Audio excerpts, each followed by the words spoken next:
Hello friends, welcome to my YouTube channel. आज का अपना टॉपिक है सेल अडेप्टेशंस। सेल अडेप्टेशंस जो है पैथोलॉजी का एक इम्पोर्टेंट बेसिक टॉपिक है।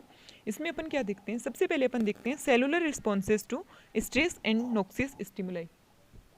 Cellular responses to stress and noxious stimuli. Okay, so इसमें अपन क्या है कि बेसिकली देखते हैं कि सेल जो अडेप्ट क्यों हो रही है, क्या इसका कोज है।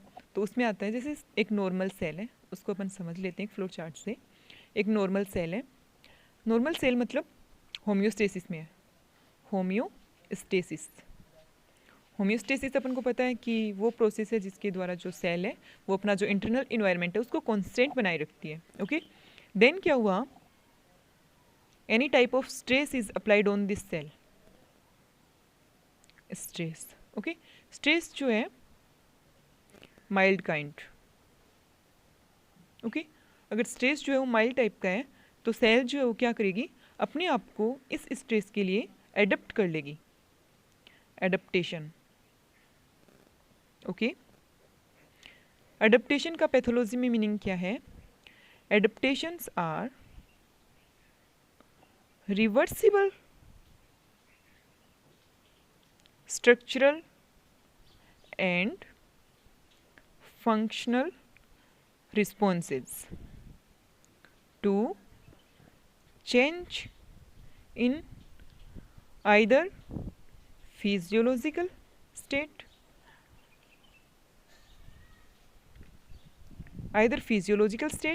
or pathological state। इसका मतलब क्या है? रिवर्सिबल एडेप्टेशन जो है वो हमेशा किस टाइप के होंगे? रिवर्सिबल टाइप के रिस्पॉन्स होते हैं। किसके लिए? If there is any change in cell environment. Cell environment का मतलब क्या है? या तो उसकी फिजियोलॉजिकल स्टेट जो है उसमें कोई चेंज आ जाए, या फिर कभी कभी क्या हो सकता है पैथोलॉजिकल स्टेट जो है उसमें अगर सेल के इन्वायरमेंट में कोई चेंज आ रहा है तो उसके रिस्पॉन्स में जो सेल जो है वो क्या करती है, रिवर्सिबल कुछ चेंज दिखाती है जो कि स्ट्रक्चरल या फंक्शनल टाइप के हो सकते हैं। उनको ही अपन सेल अडेप्टेशन बोलते हैं। अब रिवर्सिबल जो है वो यहाँ पे सबसे इंपॉर्टेंट पॉइंट है। क्यों? क्योंकि अगर if that stress is eliminated then cell can return in its normal state। Okay, so this is called reversible changes। Okay, then if any type of injurious stimuli is applied on this cell। okay, कोई भी injurious stimuli अगर applied होता है इस cell पे तो क्या होगा, सेल क्या हो जाएगी, इंजर्ड हो जाएगी, जिसे बोलते हैं अपन सेल इंजरी होगी। अब इंजरी भी दो टाइप की अपनी, रिवर्सिबल सेल इंजरी और irreversible cell injury. Irreversible cell injury, then reversible cell injury का मतलब क्या है? If injurious stimuli is mild kind, means short duration के लिए, शॉर्ट ड्यूरेशन के लिए अगर जो है इंजूरियस स्टिमुलाई है तो सेल इंजरी जो है वो रिवर्सिबल टाइप की होगी। रिवर्सिबल टाइप मीन्स वही जो इंजूरियस स्टिमुलाई है अगर वो एलिमिनेट हो जाता है, सेल जो है वो वापस रिटर्न कर जाती है अपनी नॉर्मल स्टेट में। But if injurious stimuli is severe and progressive, अगर जो if injurious stimuli is severe और प्रोग्रेसिव, लॉन्ग ड्यूरेशन के लिए है तो जो इंजरी है वो होगी इरिवर्सिबल टाइप की। Irreversible injury is always resulted in cell death. Cell death जो है उसका पैटर्न हो सकता है या आइदर बाई नेक्रोसिस और बाई एपोप्टोसिस। ओके, सो ये जो है जो नॉर्मल जो सेल है उसके अंदर कोई भी स्ट्रेस या फिर नोक्सियस स्टिमुलाई अप्लाई किया जाता है तो किस प्रकार से रिस्पॉन्स करती है, या तो सेल अडप्ट हो जाएगी या फिर रिवर्सिबल टाइप की सेल इंजरी होगी या फिर इरिवर्सिबल टाइप की सेल इंजरी होगी। ओके, पहला है अपन देखते हैं cell adaptation. Okay, cell adaptation यहाँ पे देखते हैं अपन इसकी proper definition. Cell adaptations are reversible changes in number or size of cell or metabolic activity of cell और phenotype of cell और functions of cells, function of cells in response to change in their environment. इसका क्या मतलब है, अपन इसको short में देख लेते हैं. रिवर्सिबल चेंज होते हैं सेल अडेप्टेशन, जो क्या होते हैं रिवर्सिबल चेंज होते हैं. किस किस में हो सकते हैं, सेल के किस किस प्रॉपर्टी में हो सकते हैं. या तो सेल के नंबर में चेंज आएगा, या फिर सेल के साइज में चेंज आएगा, या फिर सेल की मेटाबॉलिक एक्टिविटी चेंज हो जाएगी, या तो सेल का फिनोटाइप चेंज हो जाएगा, या फिर सेल के फंक्शन चेंज हो जाएंगे.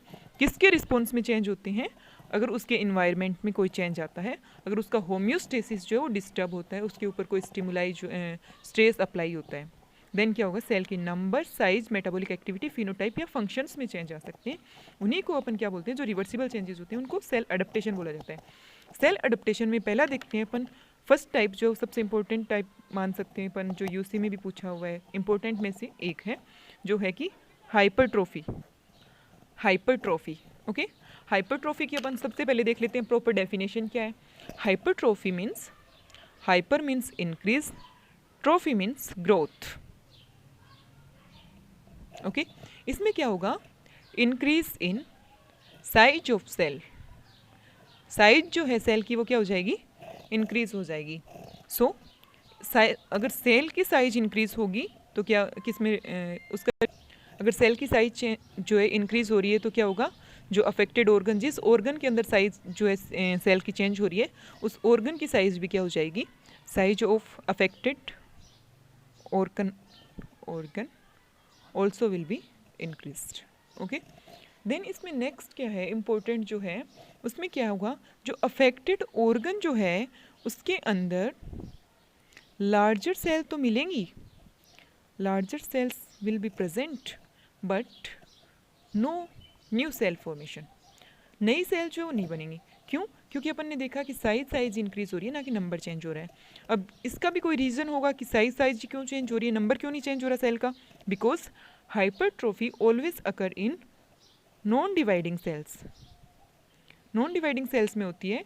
इसका मतलब क्या है, ऐसी सेल्स जो डिवाइड हो ही नहीं सकती, उनके ऊपर अगर कोई स्ट्रेस आता है तो उस स्ट्रेस के अंदर अडेप्ट होने के लिए क्या करती हैं, केवल और केवल साइज इंक्रीज कर सकती हैं, बट नंबर उनका इंक्रीज नहीं हो सकता.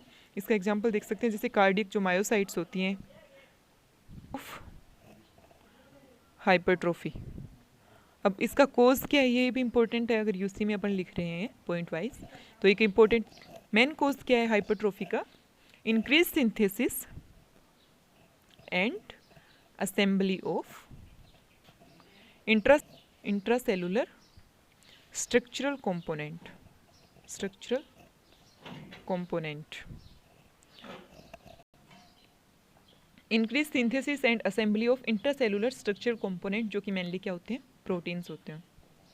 उनका सिंथेसिस और असेंबली जो है वो इंक्रीज होगी, उससे जो साइज ऑफ सेल जो है वो भी इंक्रीज हो जाएगा. देन क्या है, नेक्स्ट पॉइंट है इसका, टाइप्स ऑफ हाइपरट्रोफी.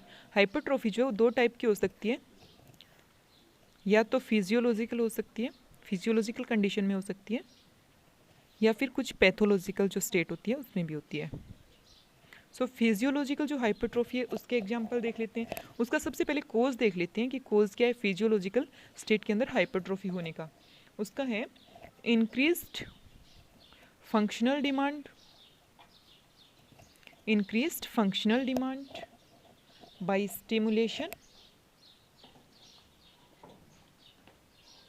स्टिमुलेशन जो है वो किसका मिलेगा इसके अंदर, या तो हार्मोन का होगा या फिर ग्रोथ फैक्टर का होगा. Increased functional demand of cell by stimulation of hormone और ग्रोथ फैक्टर. ओके देन इसके एग्जांपल्स कौन कौन से होते हैं. फर्स्ट तो है प्रेगनेंसी. प्रेगनेंसी के अंदर क्या होता है, जो यूट्रस एंड ब्रेस्ट सेल जो हैं वो क्या दिखाती है, हाइपरट्रोफी शो करती हैं. Okay uterus and breast. Next है ब्रेस्ट ड्यूरिंग प्यूबर्टी. प्यूबर्टी के दौरान भी क्या होती है, ब्रेस्ट जो होती है उनकी सेल्स में हाइपरट्रोफी होती है। प्रेगनेंसी में यूट्रस में होती है मेनली, और जो प्रेगनेंसी के बाद जो लैक्टेशनल पीरियड होता है उसमें क्या होती है, ब्रेस्ट जो है वो दिखाती है हाइपरट्रोफी। नेक्स्ट इसका एक इम्पोर्टेंट एग्जाम्पल है skeletal muscles. Skeletal muscles in body builders. Body builders जो होते हैं उनके अंदर स्केलेटल मसल आपने देखा होगा, बल्जिंग जो है उनकी स्केलेटल मसल्स की वो दिखती है। वो क्या करते हैं, जो बॉडी बिल्डर होते हैं वो जिम में जाते हैं तो क्या करते हैं, वो आयरन पंप जो है उठाते हैं, जो हैवी वर्कलोड जो है वो सेल के ऊपर अप्लाई होता है। सो उससे क्या होता है, स्ट्रेटेड जो मसल फाइबर होते हैं स्केलेटल मसल्स के अंदर, स्ट्रेटेड मसल फाइबर जो होते हैं, स्ट्रेटेड मसल फाइबर सेल जो होती हैं वो नॉर्मली क्या होती हैं, ओनली उनके अंदर क्या होती है, लिमिटेड कैपेसिटी होती है डिवीजन की, लिमिटेड कैपेसिटी ऑफ डिवीजन। सो उनके ऊपर वर्कलोड पड़ता है, ओवर वर्कलोड या फिर ओवरलोड ऑफ वर्कआउट। उससे क्या होता है, स्केलेटल मसल जो है अपने आप को उस स्ट्रेस के अंदर एडेप्ट करने के लिए क्या करती हैं, हाइपरट्रोफी शो करती हैं। So hypertrophy of skeletal muscles, hypertrophy of skeletal muscles, जिससे क्या हो जाती है, bulging of skeletal muscle. Okay, then pathological example जो है वो देखते हैं अपन। पैथोलॉजिकल हाइपरट्रोफी जो है उसका एक मेन एग्जांपल है left ventricular hypertrophy of heart. Heart के अंदर लेफ्ट वेंट्रिकुलर हाइपरट्रोफी जो है वो पैथोलॉजिकल का एग्जांपल है। इसमें क्या होता है, ये किस किस की वजह से हो सकती है, इसके जो दो कोज हैं मेनली, या तो हो सकता है हाइपरटेंशन या फिर क्या हो सकते हैं, फॉल्टी वाल्व जो है वो क्या है, फॉल्टी। ओके, इसके अंदर क्या होता है, जैसे कि लेफ्ट वेंट्रिकल है अपना, ये लेफ्ट वेंट्रिकल मान लेते हैं अपन। इससे क्या है, एओर्टा में जो है ऑक्सीजनेटेड ब्लड जो है पंप किया जाता है। सो यहाँ पे क्या पाए जाते हैं, वॉल पाए जाते हैं। या तो क्या है, इसके अंदर अपन को ब्लड जो है वो आगे की ओर जो है पंप करने के लिए क्या चाहिए होता है, यहाँ से ज़्यादा, यहाँ पे पी जो है, यहाँ पे मान लेते हैं पी ए, यहाँ पे पी बी, तो पी बी जो है वो पी ए से ज़्यादा होना चाहिए normally. So if there is hypertension, यहाँ पे अगर हाइपर टेंशन है तो पी ए जो है पी बी से ज़्यादा हो जाएगा। सो ये जो वेंट्रिकल की मसल्स हैं इनके ऊपर जो वर्कलोड है वो इंक्रीज़ हो गया, ओवरलोड ऑफ वर्क आएगा। तो उसके अंदर जो ब्लड को पंप करने के लिए यहाँ की जो यहाँ की जो हार्ट सेल है, मायोसाइट्स हैं, वो क्या करती हैं, हाइपरट्रोफी शो करती हैं, जिससे यहाँ की मसल्स जो हैं वो जो है लार्ज हो जाती हैं साइज़ के अंदर, जिससे उनकी जो मैकेनिकल जो स्ट्रेंथ है वो इंक्रीज़ हो जाती है, जिससे कि आसानी से ब्लड जो है वो आगे की तरफ फ्लो किया जा सके। लेकिन कुछ टाइम तक तो ये कंडीशन जो नॉर्मल रहती है, बट कुछ समय के बाद ये पैथोलॉजिकल बन जाती है। या फिर इसका दूसरा कोज क्या हो सकता है, ये वाल्व जो है नॉर्मली क्या करते हैं, आउटफ्लो ऑफ ब्लड जो है वेंट्रिकल के अंदर उसको रोकते हैं, but this valves are faulty. Then क्या होगा, ब्लड जो है वो वापस इधर की तरफ आ रहा है। सो वापस आने से रोकने के लिए कि भी यहाँ की मसल्स जो हैं उनको मैकेनिकली जो है वो मजबूत होना पड़ेगा, स्ट्रॉन्ग होना पड़ेगा, उसके लिए भी ये जो है हाइपरट्रोफी शो करती है। नेक्स्ट स्टेप ना, मैकेनिज्म ऑफ हाइपरट्रोफी, इसका जो नेक्स्ट पॉइंट है हाइपरट्रोफी का, अगर शॉर्ट नोट आ जाता है तो उसके अंदर अपन को जो मेन पॉइंट लिखने हैं वो बता रही हूँ मैं। इसके अंदर आपके जो एमसीक्यू हैं वो भी क्लियर हो जाएंगे। जो मैकेनिज्म ऑफ हाइपरट्रोफी है उसके अंदर क्या है कि जो अपनी स्टैंडर्ड बुक है रोबिन्स, उसके अंदर जो मायोकार्डियल हाइपरट्रोफी जो है, मायोकार्डियल सेल जो है उनके अंदर हाइपरट्रोफी का एग्जांपल देखिए बताया हुआ है। जैसे कि जो मायोकार्डियल सेल होती हैं उसकी जो सेल मेम्ब्रेन होती है उसके अंदर मैकेनिकल सेंसर लगे होते हैं। ओके, जो वर्कलोड जो है इसके ऊपर इंक्रीज़ हो रहा है उसको सेंस करेंगे। कुछ जो है रिसेप्टर लगे होते हैं जो कि एगोनिस्ट जो हैं इन रिसेप्टर के, वो जो जब इससे बाइंड होते हैं तो उसको सेंस करते हैं। देन क्या होता है, कुछ ग्रोथ फैक्टर के लिए जो है रिसेप्टर होते हैं वो अगर इससे बाइंड होते हैं तो क्या होगा, जैसे कि यहाँ पे तो मैकेनिकल जो वर्कलोड है वो इंक्रीज़ हुआ तो उसको तो ये जो मैकेनिकल सेंसर हैं वो कर लेंगे सेंस। देन एगोनिस्ट जो हैं उनमें आते हैं alpha adrenergic hormone and angiotensin second, दो एग्जांपल दे रखे हैं मेनली। ये अगर इससे जुड़ेंगे, देन ग्रोथ फैक्टर जिसमें कि आते हैं अपने insulin growth factor first and tumour growth factor. Okay, ये इससे अगर जो इनके जो रिसेप्टर हैं उनसे जुड़ते हैं तो ये तीनों क्या करते हैं, सिग्नल ट्रांसडक्शन पाथवे जो हैं उनको एक्टिवेट कर देते हैं। सिग्नल ट्रांसडक्शन पाथवे जो हैं उनको क्या करते हैं, एक्टिवेट करते हैं। देन ये जो सिग्नल ट्रांसडक्शन पाथवे हैं ये क्या करते हैं, ट्रांसक्रिप्शन फैक्टर्स को एक्टिवेट करते हैं। कुछ ट्रांसक्रिप्शन फैक्टर होते हैं उनको क्या किया जाता है, एक्टिवेट किया जाता है, ट्रांसक्रिप्शन फैक्टर्स। इसके एग्जांपल में क्या क्या है, GATA एक न्यूक्लियोटाइड सीक्वेंस होता है DNA के ऊपर, उसको एक्टिवेट किया जाता है GATA4। एक होता है NFAT nuclear factor of activated T cells. एक होता है MEF मायोसाइट एनहांसिंग फैक्टर 2। ये 3 फैक्टर होते हैं, इन तीनों को एक्टिवेट किया जाता है। ये जो ट्रांसक्रिप्शन फैक्टर अगर एक्टिवेट हो जाते हैं तो ये क्या करते हैं, इंडक्शन ऑफ एम्ब्रियोनिक और फीटल जीन्स। ये या तो क्या करेंगे, इंडक्शन ऑफ एम्ब्रियोनिक और फीटल जीन्स, जिससे क्या होगा, मोर प्रोटीन बनेगी, उससे क्या होगा, मोर मैकेनिकल परफॉर्मेंस होगा, और जो स्ट्रेस जो है और जो वर्कलोड है वो क्या हो जाएगा, डिक्रीज़ हो जाएगा। वर्कलोड जो है वो क्या होता है, डिक्रीज़ हो जाता है। या फिर ये क्या करते हैं, सिंथेसिस ऑफ कॉन्ट्रैक्टाइल प्रोटीन जो है उनको इंक्रीज़ करेंगे।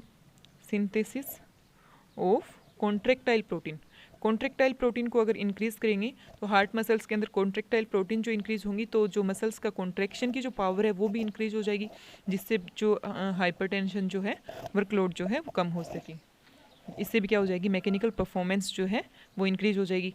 ये क्या करेंगे, प्रोडक्शन ऑफ ग्रोथ फैक्टर जो हैं उनको भी इंक्रीज़ करते हैं, प्रोडक्शन ऑफ ग्रोथ फैक्टर को इंक्रीज़ करते हैं, और ये ग्रोथ फैक्टर जो यहाँ पे सिंथेसिस हो रहे हैं वो वापस जाकर इस रिसेप्टर को एक्टिवेट करेंगे, जिससे कि ये ट्रांसडक्शन पाथवे जो है वापस से एक्टिवेट हो सके।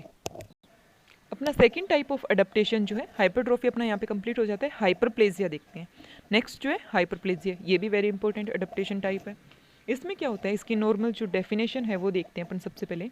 इसमें क्या होता है, hyper means increase, plasia means sales.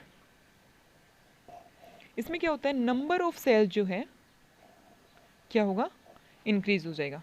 Number of cell जो इंक्रीज हो जाएगा, इससे क्या है, जैसे कोई ऑर्गन है या टिश्यू है, ऑर्गन या फिर टिश्यू मान सकते हैं, इसके अंदर पहले जैसे 5 सेल थी, इसके ऊपर कोई स्ट्रेस आया, स्टिमुलस आया, जैसे कि ग्रोथ फैक्टर। स्टिमुलस जो किस टाइप का हो सकता है, ग्रोथ फैक्टर हो सकता है या फिर कोई हार्मोन हो सकते हैं।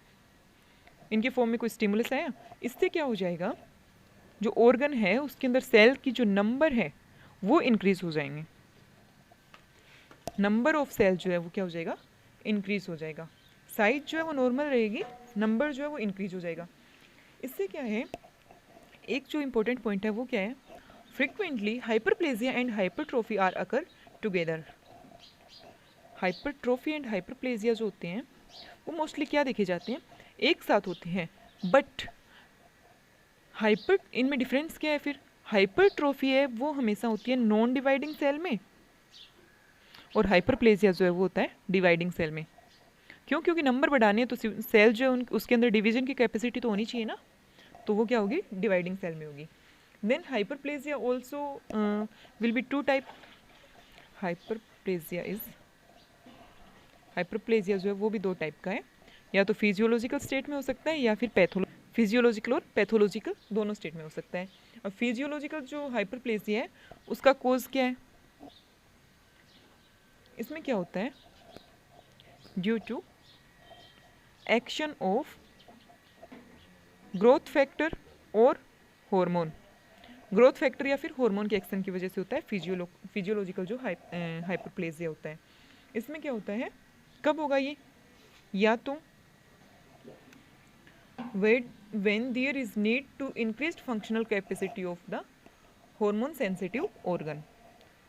अगर कोई ऑर्गन है जो कि हार्मोन सेंसिटिव है, उसके अंदर जो वर्क की जो नीड है वो इंक्रीज हो गई है, फंक्शनल कैपेसिटी जो है उसकी जो है इंक्रीज होने की नीड है, इंक्रीज्ड फंक्शनल कैपेसिटी, अगर अपन को चाहिए there is need of increased functional capacity of hormone sensitive organ, तो क्या होगा, फिजियोलॉजिकल हाइपरप्लेजिया हो जाएगा। या फिर क्या होगा, when there is a need for compensatory increase after damage of resection, कोई ऑर्गन है, जैसे फर्स्ट तो ये हो गया कि कोई हार्मोन सेंसिटिव ऑर्गन है, उसकी जो फंक्शनल कैपेसिटी है उसको अपन को इंक्रीज करना है। या फिर सेकंड क्या हो सकता है, जैसे कोई लीवर डैमेज हो गया, लीवर डैमेज हो गया, जैसे अल्कोहलिक पर्सन में हो जाता है, तो उसके अंदर लीवर का एक लोब जो है हमने रिसेक्शन करके निकाल दिया है, तो उसकी कंपनसेटरी जो डैमेज हुआ है उसको कंपनसेट करने के लिए उसको इंक्रीज करना है, कंपनसेटरी इंक्रीज की नीड है, तो वहाँ पे भी क्या होगा, हाइपरप्लेजिया हो जाएगा, जो कि फिजियोलॉजिकल स्टेट के अंदर इंक्लूड किया जाएगा। देन पैथोलॉजिकल जो हाइपरप्लेजिया है उसका कोज क्या है, एक्सेसिव और इनएप्रोप्रिएट एक्शन ऑफ हार्मोन, या तो एक्सेसिव या फिर इनएप्रोप्रिएट एक्शन ऑफ हार्मोन और growth factor on target cell, तो क्या दिखाएंगी सेल्स जो है वो पैथोलॉजिकल हाइपरप्लेजिया दिखाएंगी।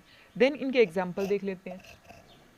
सबसे पहले क्या है, एग्जाम्पल देख लेते हैं, फिजियोलॉजिकल हाइपरप्लेजिया का एग्जाम्पल देखते हैं, उसमें क्या होता है, हार्मोनल हाइपरप्लेजिया देख लेते हैं। सबसे पहले हार्मोनल हाइपरप्लेजिया, इसका एग्जाम्पल है puberty, during puberty increase size of breast, increase size of breast during puberty. Then क्या है, सेकंड होता है कंपनसेटरी, जो कंपनसेटरी हाइपरप्लेजिया, उसका एग्जांपल देख लेते हैं, पार्शियल हिपेटेक्टोमी, पार्शियल हिपेटेक्टोमी, मैंने बताया था जैसे कि लीवर डैमेज हो गया तो उसमें पार्शियल हिपेटेक्टोमी करते हैं, उसमें क्या उसको जो है कंपनसेट करने के लिए लीवर की सेल जो फिजियोलॉजिकल हाइपरप्लेजिया शो करती हैं। देन क्या है, बोन मैरो, ये क्या है, किसका एग्जाम्पल है, ग्रोथ फैक्टर स्टिमुलेटेड हाइपरप्लेजिया का एग्जाम्पल है।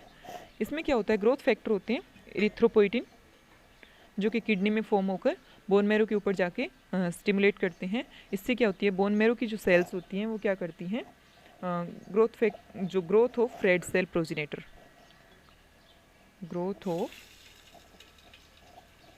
रेड सेल प्रोजिनेटर्स,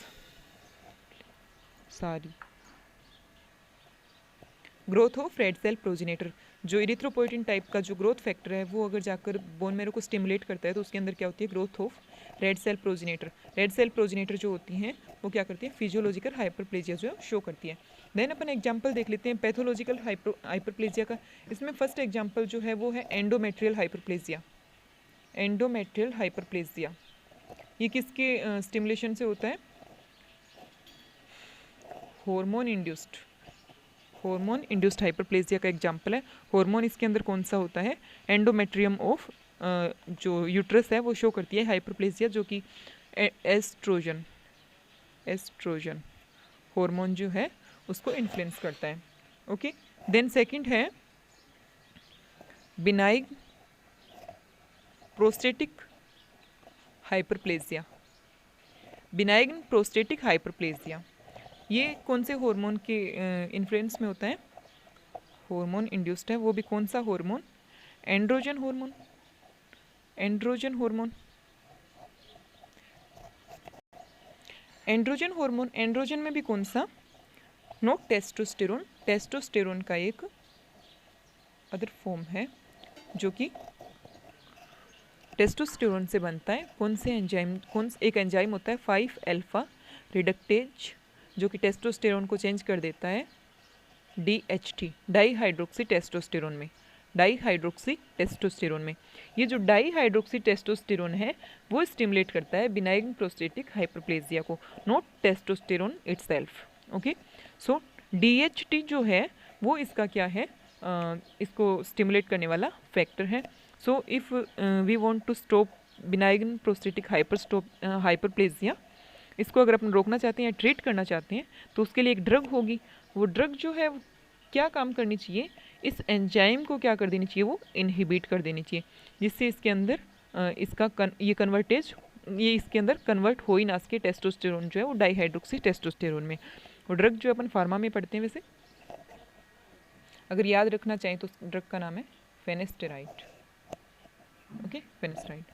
देन क्या है, अब हाइपरप्लेजिया के बारे में एक जो चीज़ है वो अपन को इम्पोर्टेंट है, नोट करने वाली चीज़ है। नॉर्मली क्या होता है, हाइपरप्लेजिया जो है वो दोनों टाइप का हो सकता है। प्री कैंसर्स भी हो सकता है और बिनाइन कंडीशन भी हो सकती है। प्री कैंसरस हो भी सकता है और नहीं भी हो सकता है। जैसे कि बिनाइन प्रोस्टेटिक हाइपरप्लेजिया जो है वो कभी भी कैंसर का कोज नहीं बनेगा, नॉट प्री कैंसर्स। अगर कोई पेशेंट आता है उसके बिनाइन प्रोस्टेटिक हाइपरप्लेजिया है तो उसको अगर ये लगता है, वो अगर इस बारे में वरीड है कि डॉक्टर मुझे कैंसर भी हो सकती है क्या, so our simple answer will be no, ये कभी भी कैंसर का कोज नहीं बनेगा। But it can cause of cancer, it can be precancerous. So एक सिंपल सी लाइन लिखी हुई है अपनी जो स्टैंडर्ड बुक है उसके अंदर, hyperplasia is a usually hyperplasia is distinct from cancer but pathological hyperplasia constitute A fertile soil in which cancerous proliferation में इवेंचुअली अराइज। एक ऐसी सोइल, फर्टाइल सोइल की फॉर्म जो है तरह वर्क करता है जिसके अंदर कैंसर जो है उसके सीड जो है ग्रो कर सकते हैं। इसका एग्जाम्पल है अपना एंडोमेट्रियल हाइपरप्लेजिया। एंडोमेट्रियल हाइपरप्लेजिया जो कि एस्ट्रोजन हार्मोन के इन्फ्लुएंस में हो रहा है, वो क्या कर सकता है आगे जाकर, मोस्टली जो है वो क्या करता है, किस में रिजल्टेड होता है, एंडोमेट्रियल कार्सिनोमा टाइप 1 जो एंडोमेट्रियल कार्सिनोमा होता है वो किसका फाइनल रिजल्ट होता है, एंडोमेट्रियल हाइपरप्लेजिया का ही रिजल्ट होता है। देन क्या है, next point about hyperplasia is characteristic response to certain viral infection. कुछ जो वायरल इन्फेक्शन होते हैं उनके रिस्पॉन्स में भी, वायरल इन्फेक्शन जो होते हैं उनके रिस्पॉन्स में भी क्या हो सकता है, हाइपरप्लेजिया हो सकता है। इसका एग्जाम्पल अपन लिखना चाहें, papilloma virus which can cause skin warts. Then अपना है mechanism of hyperplasia. Next point है मैकेनिज्म ऑफ हाइपरप्लेजिया। इसकी क्या मैकेनिज्म है, हाइपरप्लेजिया जो है किसकी वजह से होता है, कैसे होता है। जैसे कोई सेल है, ऑर्गन है, उसके अंदर सेल है, ये मैंने स्टार्टिंग में भी बता दिया। वैसे इसके ऊपर क्या करते हैं, ग्रोथ फैक्टर्स या फिर कोई हार्मोन जो है वो इसको आकर स्टिमुलेट करता है। इससे क्या होगा, ये किसकी तरफ ड्राइव करता है, प्रोलिफरेशन ऑफ मैच्योर सेल्स। मतलब किसकी तरफ ले जा रहा है कि प्रोलिफरेट हो ये सेल जो है, मैच्योर सेल जो है इनका प्रोलिफरेशन हो, driven to proliferation of mature cells. Okay, in some case by increased output of new cells. किसकी वजह से भी हो सकता है, कुछ केस में increased output of cells from tissue stem cells. कुछ स्टेम सेल जो है उनसे इंक्रीज आउटपुट हो जाए, उसकी वजह से भी जो सेल के नंबर जो है वो जो है इंक्रीज हो सकते हैं। ये जो है अपनी मैकेनिज्म ऑफ हाइपरप्लेजिया है। सो थैंक यू फ्रेंड्स, अपन ने इसके अंदर 2 एडेप्टेशन देख लिए, hypertrophy and hyperplasia. Next video में अपन एट्रोफी एंड मेटाप्लेजिया देखेंगे। सो अगर आपको वीडियो पसंद आया हो तो please like, comment and share करना ना भूलें। Thank you.